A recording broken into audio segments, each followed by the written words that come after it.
હાલ સોશિયલ મીડિયાની અંદર વકીલ સાહેબનો વિડીયો વાયરલ થઈ રહ્યો છે, જે મિત્રો તમને બધા લોકોને ખબર છે કે જે એમ કહેવાય કે ચેતરભાઈ વસાવા હારે જે 9 આરોપી હતા એમની હારે 9 આરોપીમાંથી એક મહિલા પણ હતા. મહિલાઓની સાથે એક નાનકડું બાળક હતું અને 18 દિવસનું બાળક હતું. એમને જામીન મળી ગયા છે અને એ જેલમાંથી છૂટી પણ ગયા છે.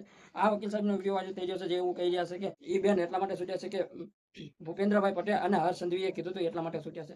જે આ મિત્રો હાલ સોશિયલ મીડિયાની અંદર વકીલ સાહેબનો વિડીયો વાયરલ થઈ રહ્યો છે. વિડીયો તો તમે પહેલા માનનીય મુખ્યમંત્રી શ્રી ભૂપેન્દ્ર પટેલ સાહેબ તથા માનનીય નાયબ મુખ્યમંત્રી શ્રી હર્ષભાઈ સંઘવી સાહેબે સંયુક્ત નિર્ણય એવો લીધો કે મહિલા આરોપી જ્યારે પણ જામીન અરજી કરે ત્યારે સરકાર તરફે એનું નમસ્કાર મિત્રો, નવા વિડીયોમાં તમારું સ્વાગત છે. અમારી ચેનલમાં નવા હોય તો લાઈક અને સબસ્ક્રાઇબ ને શેર જરૂર કરી દેજો.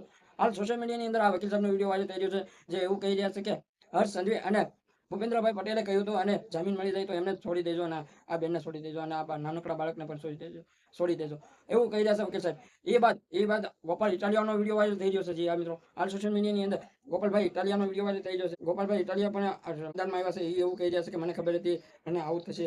આ સરકારે વકીલને પણ ખરીદી લીધા છે અને વકીલને પણ એવું કહી રહ્યા છે કે વકીલને પણ કહી દીધું છે. જે આ મિત્રો એવું પણ કહી રહ્યા છે. સોશિયલ મીડિયાની અંદર તમને બધા લોકોને ખબર છે કે 2 તારીખે ડેડિયાપાડામાં જે મોટું સંમેલન થયું અને આદિવાસી સમાજના લોકો લાખોની અંદર આવ્યા હતા. અને એ બાદ આ તમે બધા લોકોએ જોયું છે કે આ બેનને જામીન પણ મળી ગયા હતા અને જેલમાંથી બહાર પણ આવી ગયા હતા. અને હાલ સોશિયલ મીડિયાની અંદર આ વકીલ સાહેબનો વિડીયો વાયરલ થઈ રહ્યો છે, જે એવું કહી રહ્યા છે કે ભૂપેન્દ્રભાઈ પટેલ અને હર્ષ સંઘવીના કહેવાથી આ બેનને છોડવામાં આવ્યા છે.